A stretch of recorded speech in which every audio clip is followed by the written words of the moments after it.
तो शुरू करें. Just add a teaspoon of ghee. I have roasted my makhanas and my moong and even the kurmura, even the peanuts. सबसे पहले हम इसमें डालेंगे हमारे garlic. We've sliced them. Now we add in our curry leaves.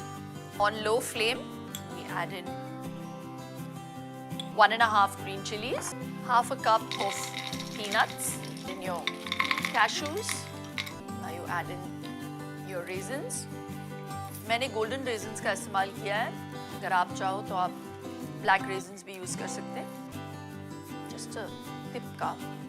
Now we add in our mustard seeds, quarter spoon of turmeric powder. You add in your kurmura, roasted moong, makhanas and cereal. Now you put in some salt, pepper. We're ready. How pretty this looks. Slightly browned and crisp.